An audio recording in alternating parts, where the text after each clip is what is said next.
이제 진짜 봄으로 들어가는 것 같습니다. 날씨 풀렸으니까 제가 기념으로 여러분에게 수수께끼를 하나 내보려고. 제가 제일 싫어하는 수학 문제인데 쉬우니까 긴장 안 하셔도 됩니다. 여러분이 어떤 집에 초대를 받아서 갔습니다. 주인이 반갑다고 여러분에게 떡을 10개를 줘요. 그런데 여러분이 그 중에서 3개를 먹었습니다. 그러면 몇 개가 남았습니까? 어려운가 보네. 웃음으로 때우려고 그래요, 지금? 몇 개 남았습니까? 네, 7개. 맞습니다. 그런데 꼭 맞지는 않습니다. 그게 다 맞는 건 아니에요. 수학적으로는 맞는데, 그러나 이게 의미상으로 보면 그렇지 않을 수도 있다는 거죠. 초대한 주인이 있고 또 초대받은 손님이 있는 주와 객의 이해관계에서 보면 좀 셈이 달라지는 게 있습니다. 주인의 입장에서 보면 10개를 줬어요. 그런데 손님이 3개를 먹었으니까 7개 남은 게 맞습니다. 그런데 객의 입장에서 보면 어차피 3개도 자기가 먹었고 또 7개가 남았으니까 10개가 남은 겁니다. 이게 무슨 말장난 같지만 그런데 어떤 문제를 대할 때 어떤 입장에서 접근하느냐에 따라서 정반대의 답이 나올 수도 있다는 겁니다. 그깟 떡집이야 3개가 남든 7개가 남든 그게 대수겠어요. 그런데 어떤 문제를 대하는 주와 객의 이해관계가 갈등과 대립의 관계라면 그때는 상황이 달라집니다. 성경을 보는 눈도 그렇습니다. 내가 어느 자리에 있느냐에 따라서 성경 해석의 향방이 달라질 수가 있습니다. 오늘 우리가 같이 읽은 이 성경 말씀들은 일제히 사람이 각각이 처해 있는 자리, 그 자리에 따른 성경 해석의 차이를 우리에게 보여주고 있습니다. 먼저 구약 성경을 보면 하나님께서 모세를 통해서 너는 나 외에는 다른 신들을 내게 두지 말라 이렇게 명령을 하십니다. 우리가 잘 알고 있듯이 이게 10계명 제1계명인데 나 외에 다른 신을 섬기지 말아라 하는 다른 신들을 배척하는 유일신앙의 출발점으로 우리가 이 말씀을 읽게 됩니다. 그런데 이 계명을 정확하게 이해하기 위해서는 이 계명이 어떤 자리에서 주어진 명령인지 그걸 좀 심도 있게 따져봐야 됩니다. 사실 이 말씀은 번역본에 따라서 아주 미묘한 차이를 보이고 있어요. 우리가 사용하고 있는 성경책이 개역 개정 성경인데 개역 개정 성경에 보면 나 외에는 다른 신들을 내게 두지 말아라 이렇게 말씀합니다. 그런데 표준 세번역 성경이라든지 공동번역 성경에 보면 내 앞에서 다른 신들을 내게 두지 마라 이렇게 말씀합니다. 개역 개정 성경에는 나 외에는 이렇게 말하고 공동번역이나 표준 성경, 표준 세번역은 내 앞에서 이렇게 말해요. 벌게이트역 성경을 봐도 이 말씀을 코람데오, 내 앞에서 혹은 하나님 앞에서 이렇게 번역하고 있습니다. 나 외에는 혹은 내 앞에서 왜 이런 차이가 생겼을까? 그리고 이 차이가 뭐 그렇게 중요한 것일까 생각을 하게 됩니다. 그런데 이 차이는 굉장히 중요합니다. 이 말씀을 만약에 나 외에는 다른 신들을 내게 두지 말아라 이렇게 읽으면 하나님 외에는 다른 신들을 섬기지 말아라 이렇게 타 종교에 대한 배척의 문제가 제기됩니다. 그런데 내 앞에서 다른 신들을 섬기지 말아라 이렇게 읽으면 타 종교에 대한 배척보다 여호와 앞에서의 내 신앙에 대한 성찰에 더 무게가 실리게 됩니다. 그러니까 어떻게 읽느냐, 또 어떤 자리에서 읽느냐에 따라서 이 성경 말씀이 뜻하는 바가 무엇인지, 그리고 누구를 향해서 선포되는 말씀인지가 향방이 결정이 되는 겁니다. 그런데 우리가 이 지점에서 한 가지 주목해 봐야 될 것이 있습니다. 그게 뭔가 하면 성경이 번역되는 과정입니다. 지금 우리가 사용하고 있는 개역 개정 성경은 히브리어로 된 원문을 표준으로 해서 번역한 게 아니에요. 70인역 구약 성경을 기초로 번역이 된 겁니다. 70인역 구약 성경이 뭔가 하면 기원전 1세기경에 히브리어로 된 구약 성경을 그리스어로 번역한 걸 70인역이라고 이야기합니다. 왜 이 사람들은 히브리어로 된 구약 성경을 히브리어 그대로 남겨두지 않고 굳이 왜 그리스어로 번역했을까? 아니면 당시 사용하던 언어가 아람어였는데 왜 아람어로 번역하지 않고 그리스어로 번역했을까?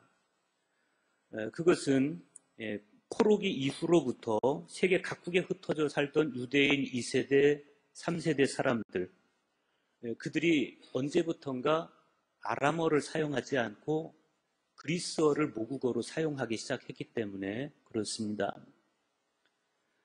바로 그 사람들, 그 유대인 제2세대, 3세대 사람들, 그리고 흩어진 유대인들, 디아스포라 유대인들에게 구약 성경을 이해시키기 위해서 그리스어 번역이 필요하게 됐습니다.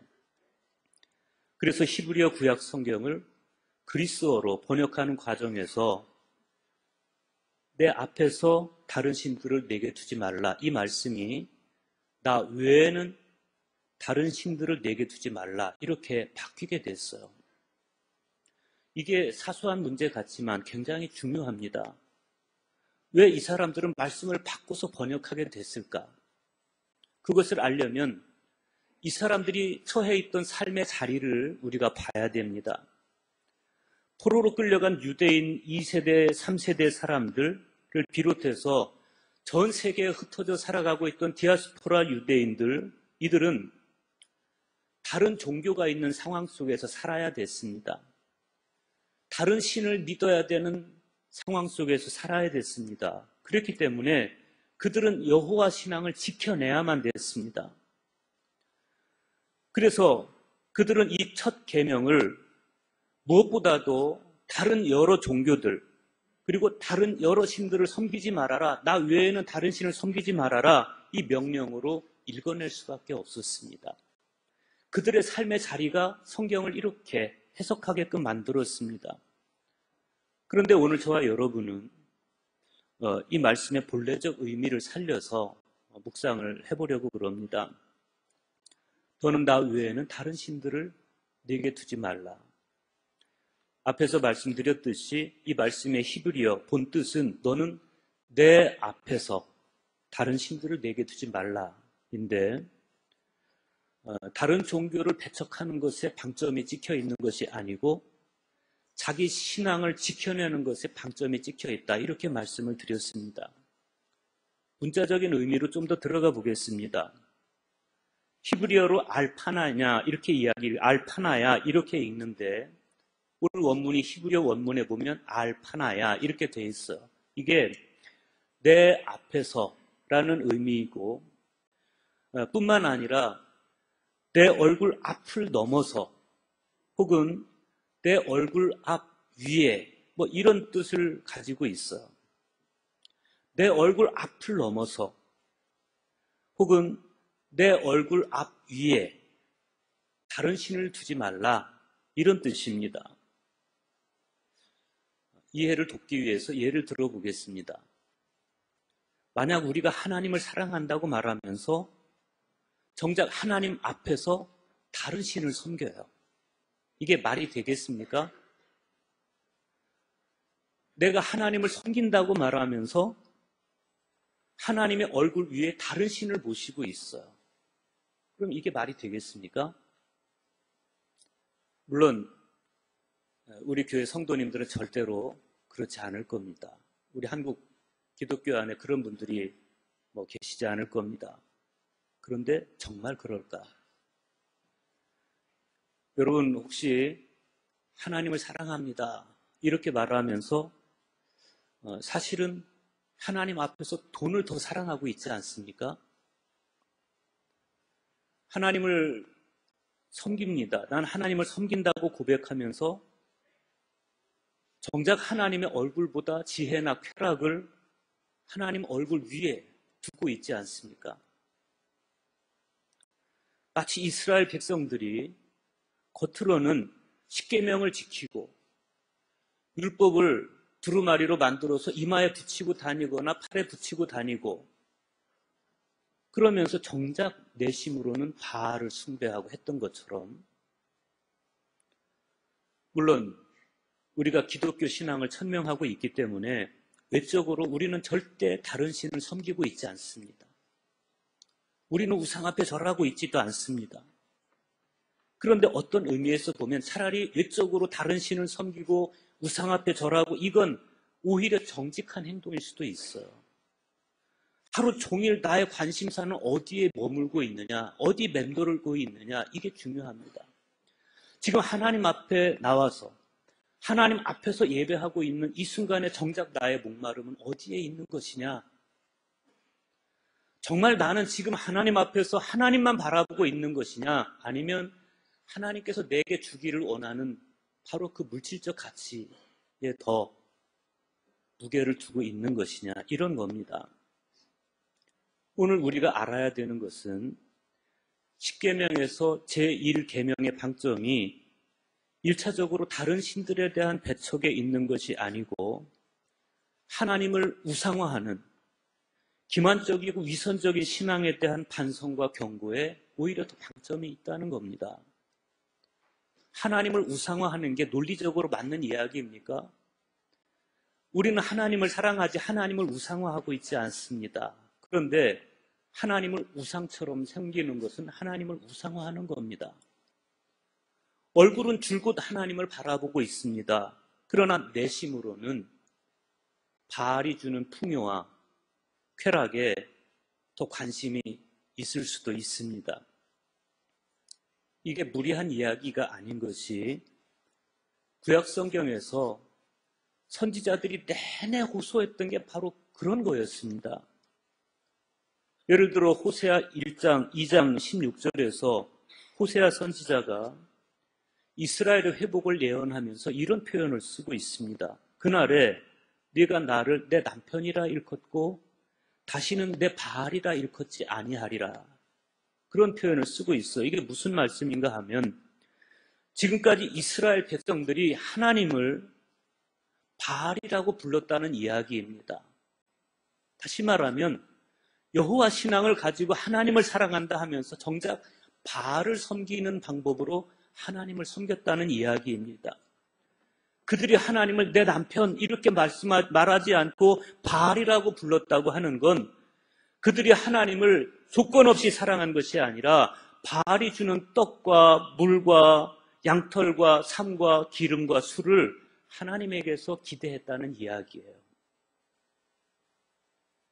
만약에 하나님이 그걸 주시지 않으면 당장이라도 바알에게로 돌아갈 마음의 준비가 되어 있었다. 그런 이야기입니다.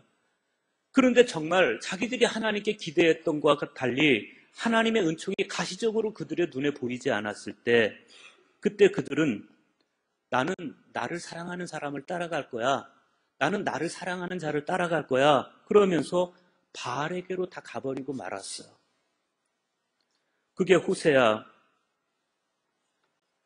2장 5절의 말씀입니다. 이 사람들이 바알에게로 간 이유가 그런 겁니다. 그들이 내 떡과 내 물과 내 양털과 내 삶과 내 기름과 내 술들을 내게 준다 하였습니다. 그런 것 때문에 이들이 결국은 하나님을 버리고 바알에게 가는데, 그런데 정작 바알에게 가려고 했더니 길을 찾을 수가 없습니다. 바알을 따라가려고 하는데 찾지도 못하고 만나지도 못합니다. 그때 비로소 이들이 나는 다시 내 남편에게로 돌아가리니 그때 내 형편들이 지금보다 나았습니다. 그러면서 다시 하나님께로 돌아가요. 이 사람들은 그렇게 번번이 하나님 앞과 바알 사이를 왔다 갔다 합니다. 그것이 바로 하나님 얼굴 앞과 위에 다른 신을 모시는 겁니다. 하나님은 이스라엘을 조건 없이 사랑하시고 그들에게 자유와 해방을 주셨는데 그들은 하나님을 소유와 탐욕의 하나님으로 대체하고 말았습니다. 그래서 그들은 하나님과의 순결한 관계를 신앙의 이름으로 더럽히고 말았습니다. 오늘 우리도 그럴 수 있습니다. 우리 하나님 앞에 열심히 기도하고 있습니다. 하나님 앞에 열심히 예배하고 있습니다. 그러나 나의 기도를 통해서 하나님께 나의 탐욕을 채워줄 것을 흥정하고 예수 그리스도를 통해서 이루어진 하나님과의 순결한 관계를 오히려 더럽히고 있는 것은 아닌지, 그게 바로 우상숭배라는 겁니다. 하나님이 살아계시다는 증거가 명백함에도 불구하고 왜 이스라엘 백성들은 이렇게 끈질기게, 이렇게 지겹도록 하나님보다 더 우상에게 마음을 두고 있었던 것일까? 이유가 있습니다. 여호와 하나님의 존재 방식은 영적이고 언어적이었습니다. 눈에 보이지가 않습니다. 그런데 우상의 존재 방식은 육체적이었고 가시적이었습니다. 눈에 보였습니다. 오늘날 저와 여러분, 우리가 정통 기독교에 속해 있고 하나님께 예배하고 있다 하더라도 그러나 여전히 영으로 다가오시고 말씀으로 다가오시는 하나님의 그 세계 안으로, 그 영적 세계 안으로, 그 말씀의 세계 안으로 들어가려고 애를 쓰지 않고 기도를 통해서 오히려 하나님을 자꾸만 물질의 세계로 끌어내려고 애를 쓴다면 우리는 여전히 하나님 앞에 혹은 하나님 위에 다른 신, 즉 우상을 두고 있는 겁니다. 너희는 그렇게 하지 말지니, 그러면서 주님은 이방인과 같이 기도하지 말라고, 무엇을 먹을까, 무엇을 마실까, 무엇을 입을까, 그걸 가지고 기도하지 말라고 하나님은 분명하게 말씀하셨음에도 우리는 여전히 그렇게 끈질기게 그렇게 기도하고 있습니다. 그건 우상숭배라고, 이방인들이나 그렇게 하라고 우리는 꿋꿋하게 이방인들의 기도를 견제하고 있습니다. 그들의 우상숭배와 우리의 우상숭배가 뭐가 달라요? 우리가 진정으로 하나님을 사랑하고 하나님을 따른다는 것은 나의 기대와 예상을 뛰어넘어 존재하신, 그래서 오히려 은폐된 방식으로, 보이지 않는 방식으로 당신을 계시하시는 하나님을 믿음의 시선으로 바라보고 따라가는 겁니다. 반면에 우상을 따르는 길은 그렇게 영적으로 혹은 말씀으로 다가오시는 하나님의 이 방법을 견디지 못하고 당장 성과가 나타나는 것을 바란다, 이런 측면에서 정말 천박하고 불신앙적인 태도라고 말할 수 있겠습니다. 오늘날 예배가 우상숭배의 경향을 가지고 있다고 분석하는 분들이 많습니다. 우리는 이 분석에 대해서 정말 마음 써야 됩니다. 외형적으로는 하나님께 예배하고 있지만 그러나 우리의 내면은 구약시대 유대인들처럼 하나님 중심이 아닐 때가 많습니다. 오히려 사람 중심일 때가 많습니다. 영적으로 고된 길을 가려고 하지 않고 사람의 만족에 초점을 맞춘 예배, 이것이 예배를 빙자한 우상숭배입니다. 캐나다의 영성신학자 중에 마르바돈이라고 하는 분이 계십니다. 그분이 쓴 책 중에 고귀한 시간 낭비라는 책이 있는데 오늘날 현대 한국교회의 예배, 그리고 현대교회 예배를 이분이 패스트푸드 버거킹에 비유해서 설명했습니다. 그러면서 우리 예배가 패스트푸드 버거킹과 같은 예배라면 고귀한 시간 낭비로서의 깊은 묵상이라든지 경외심에 찬 침묵이라든지 교리에 대한 숙고라든지 음악적 깊이 그리고 많은 성경 구절을 암송하는 것 그리고 참 하나님과의 친밀한 탄탄한 친밀함 거룩한 공교회의 연속성 진정한 공동체 진정한 회개 십자가를 지는 훈련 시간을 초월한 진리 거룩함의 아름다움 신실한 선 이런 것들을 어떻게 가르칠 수가 있느냐 그런 거죠. 재미있게 표현해서 패스트푸드 버거킹과 같은 예배다 이렇게 표현했지만 오늘날 정도에서 벗어난 한국교회의 예배를 정말 날카롭게 풍자하고 있습니다. 그래서 이 분은 오늘날 예배는 하나님을 섬기기보다 사람을 섬기는 예배로 전락했다 이렇게 말해요. 사람이 예배를 통해서 예수를 따라가야 되는데 예배가 예수를 따르고 있지 않다는 겁니다. 성도는 어느덧 예배자가 아니라 점점 소비자가 되어가고 예배를 버리고 소비자에게 초점을 맞춰 예수를 버리고 소비자에게 초점을 맞춰버린 예배 이게 바로 예배를 빙자한 우상 숭배라는 겁니다. 오늘 복음서의 말씀에서 예수님은 성전에서 부당한 이득을 챙기고 장사하는 사람들을 채찍으로 내려치시면서 역정을 내세요. 내 아버지의 집으로 장사하는 집을 만들지 말라. 누구를 향한 역정입니까? 하나님을 향한 기도가 있어야 하고 하나님을 향한 예배가 있어야 하는 하나님의 전을 이용해서 오히려 자신들의 우상 숭배적 욕망을 채워가는 사람들, 그들을 향해서 주님은 역정을 내십니다. 그들은 이미 이윤 추구에 마음이 마비되어 버리고 말았습니다.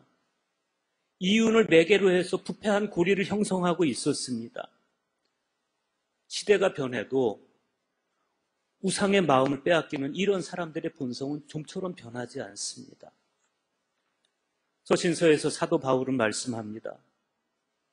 유대인은 표적을 구하고 헬라인은 지혜를 구하나 우리는 십자가에 못 박힌 그리스도를 전하니 유대인에게는 거리끼는 것이요 이방인에게는 미련한 것이로되 오직 부르심을 받은 자들에게는 유대인이나 헬라인이나 그리스도는 하나님의 능력이요 하나님의 지혜니라. 하나님의 어리석음이 사람보다 지혜롭고 하나님의 약하심이 사람보다 강하니라. 바울 당시에도 십자가를 바라보는 시선이 각자 서 있는 위치에 따라서 다 달랐습니다. 기적을 선호하는 유대인들의 입장에서 십자가는 정말 거스리는 것이었습니다. 지혜를 구하는 헬라인의 입장에서는 십자가가 정말 미련한 방법이었습니다. 그러나 사도 바울은 하나님의 눈으로 십자가를 봤습니다. 그리고 바울은 거기에서 십자가에서 하나님의 능력과 지혜를 봤습니다. 오히려 하나님의 미련한 방법이 사람보다 지혜로웠고 하나님의 약하심이 사람보다 강했습니다. 이걸 깨달을 수 있을 때 그때 비로소 우리는 사람의 방법을 버리고 하나님의 방법을 따를 수 있고 사람의 지혜를 버리고 하나님의 지혜를 따를 수 있고 사람의 탐욕에 점령당해버린 기도가 아니라 하나님의 뜻에 순명하는 기도를 할 수가 있는 겁니다.